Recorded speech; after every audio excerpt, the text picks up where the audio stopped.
उनके परिवार ने किया, उन लोगों ने किया, हमेशा किया। कितना चिल्लात हुआ लोगों, ए भैया आरामों से पढ़ सकला।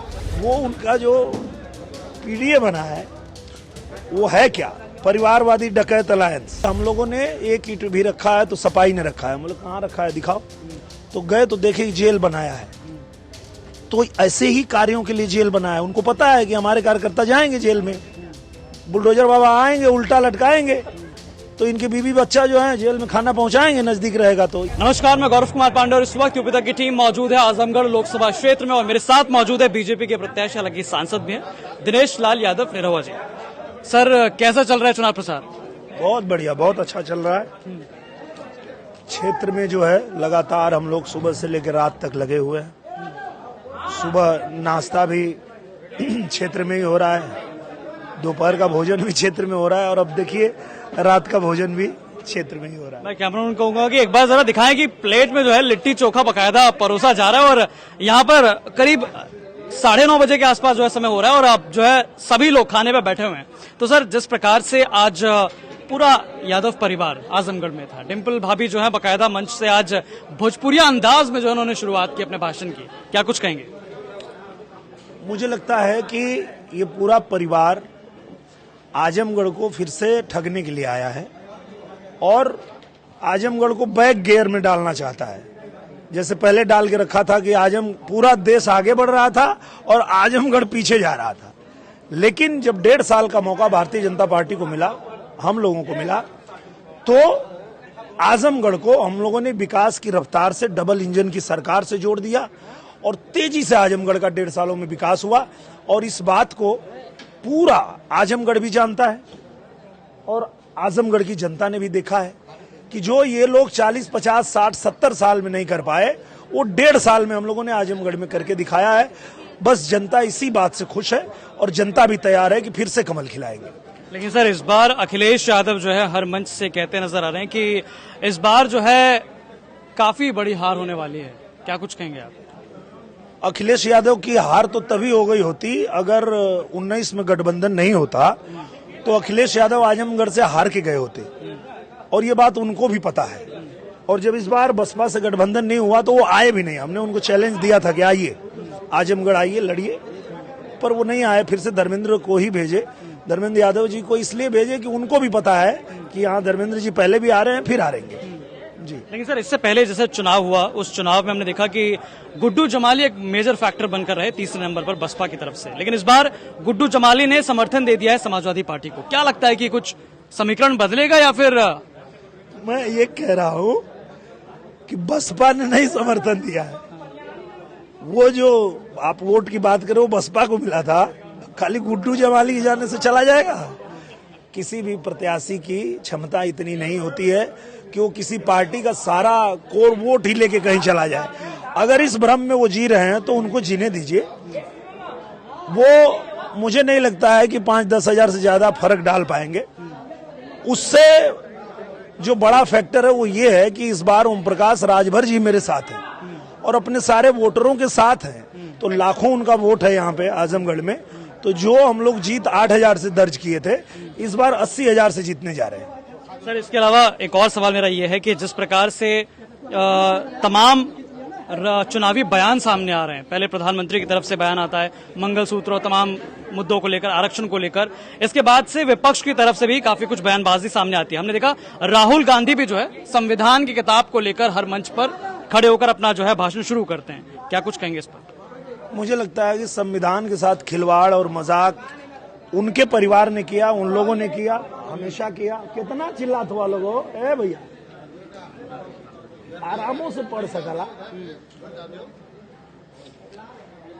तो संविधान के साथ अगर किसी ने मजाक किया, खिलवाड़ किया, तो ये तो कांग्रेस था। कांग्रेस ने हमेशा किया। संविधान की अगर कोई रक्षा कर रहा है तो वो प्रधानमंत्री नरेंद्र मोदी जी कर रहे हैं। अब राहुल गांधी जी को जब कुछ समझ में नहीं आता है तो बेचारा झूठ बोलने लगते हैं कि कुछ झूठ फैलाओ, इतना झूठ फैलाओ कि उसमें लोग फंस जाएं कि संविधान खतरे में है, आरक्षण खतरे में है। और उनको पता ही नहीं है कि आरक्षण को और संविधान को कोई अपने दिल से उसको मानता है और सम्मान करता है तो वो नरेंद्र मोदी जी हैं।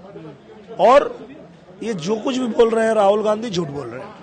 अच्छा, अखिलेश यादव कहते हैं कि बीजेपी के अंदर जो है सब कुछ ठीक नहीं चल रहा, तालमेल खराब पड़ा हुआ है, आपसी जो है वो विवाद है, क्या कुछ कहेंगे?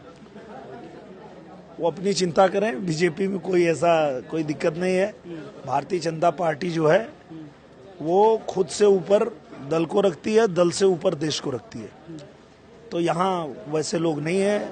वो उनका जो पीडीए बना है वो है क्या, परिवारवादी डकैत अलायंस, वो उसकी चिंता करें। लेकिन सर भीड़ बहुत आ रही है उनके जनसभाओं में। आज हमने देखा आजमगढ़ में काफी ज्यादा भीड़ हो गई, जिसकी वजह से जो है पुलिस को भी थोड़ा बहुत लाठीचार्ज करना पड़ा, जिसके बाद दोनों तरफ से जो है बिल्कुल देखा गया कि आक्रोश था और एफआईआर भी, मुकदमा भी दर्ज कर दिया गया था इस मुद्दे पे।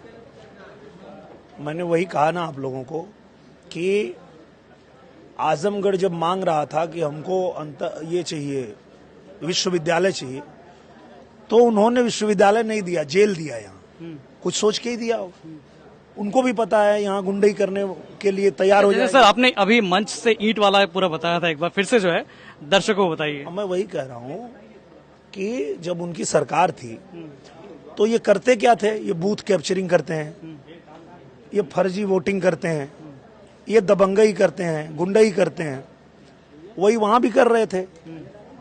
तो इसीलिए कहते हैं वो लोग कि हम लोगों ने एक ईंट भी रखा है तो सपाई ने रखा है। मतलब कहाँ रखा है दिखाओ। तो गए तो देखे जेल बनाया है। तो ऐसे ही कार्यों के लिए जेल बनाया है। उनको पता है कि हमारे कार्यकर्ता जाएंगे जेल में, बुलडोजर बाबा आएंगे, उल्टा लटकाएंगे, तो इनके बीवी बच्चा जो है जेल में खाना पहुंचाएंगे, नजदीक रहेगा। तो इसीलिए जेल बनाया, विश्वविद्यालय नहीं बनाया। जब हम लोगों को 1.5 साल मौका मिला तो हम लोगों ने यहाँ विश्वविद्यालय बनवाया। तो सर इस बार जैसा कि एक और मुद्दा जो है काफी ज्यादा बड़ा मुद्दा था जो कि आप ही ने उठाया था, अहिर रेजिमेंट की मांग को लेकर, तो इस मांग को लेकर जो है अभी क्या स्टेटस है? मैं तो मांग उठा रहा हूं और जब जब जरूरत पड़ेगी तब तक मैं मांग उठाऊंगा।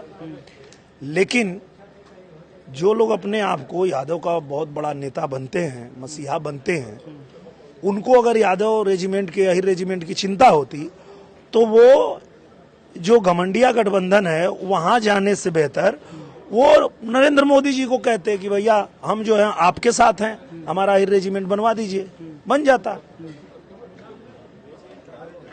ये भी तो है, ये सोचे यादव लोग, ये भी सोचे कि भैया वहां जाके क्या करोगे, ना उनकी सरकार बन रही है, ना कुछ हो रहा है।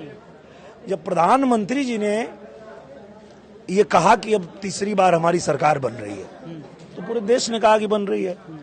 और स्वर्गीय नेताजी सदन में खड़ा होकर बोले थे कि नरेंद्र मोदी जी ही हैं जो पूरे देश को एक साथ लेके चलते हैं, यही फिर प्रधानमंत्री बने। तो वहीं समझ गए होते कि जब यही प्रधानमंत्री बन रहे हैं और पिताजी भी कह रहे हैं तो हम इन्हीं के साथ अलायंस करते हैं, मेरा अहिर रेजिमेंट भी बनवा देंगे। करना चाहिए था उनको। अच्छा, एक आखिरी सवाल, जिस प्रकार से अभी हाल फिलहाल में जो है अखिलेश यादव ने एक और ये बयान दिया था कि पूर्वांचल में हर जिले में जो युवा है वो आपको सुबह सुबह दौड़ता नजर आएगा और भर्ती के लिए जो है प्रयास करता नजर आएगा, लेकिन अग्निवीर जो भर्ती योजना जो लाई गई थी उसको लेकर जो उन्होंने विरोध जताया। तो अग्निवीर, और क्योंकि कांग्रेस ने भी मैनिफेस्टो में सबसे ज्यादा जो है युवाओं पर फोकस किया, मैनिफेस्टो में बहुत कुछ जो है युवाओं के लिए भर्तियों को लेकर जो है लिखा है, तो अग्निवीर और भर्ती ये दो मुद्दे जो क्या लगता है कि ये हावी पड़ेंगे इस बार? बिल्कुल नहीं। प्रधानमंत्री नरेंद्र मोदी जी ने पूरा प्लान तैयार कर लिया है। भारत को मैन्युफैक्चरिंग सेक्टर का हब बनाने जा रहे हैं और जब भारत ही मैन्युफैक्चरिंग सेक्टर का हब होगा तो हर युवा के पास रोजगार होगा। कोई एक बेरोजगार मिलेगा नहीं, खोजने से पकड़ पकड़ के रोजगार दे दिया जाएगा। तो ये जो मुद्दे उठा रहे हैं उनके मुद्दे में कोई दम ही नहीं है। आज देश ने देखा है कि 10 साल में प्रधानमंत्री जी ने भारत को कितना मजबूत बनाया है और आगे आने वाले दिनों के भी उनके पूरे प्लान रेडी हैं। आने वाले दिन में आप देखिए सबसे ज्यादा जो काम होने वाला है वो युवाओं के लिए होने वाला है। तो दो लड़कों की जोड़ी जो है आजमगढ़ में क्या करेगी? फेल हो जाएगी। ये दो लड़कों की जो जोड़ी है ये सिर्फ मनोरंजन के काम आएगी और किसी काम के नहीं है। चलिए, बहुत बहुत शुक्रिया सर। तो हमारे साथ दिनेश लाल यादव निरहुआ जी थे जो कि साफ तौर पे बता रहे थे कि आजमगढ़ में क्या कुछ स्थिति जो है वो बनने वाली है। तो बाकी तमाम ऐसी चुनावी कवरेज के लिए आप देखते रहिए यूपी तक। धन्यवाद।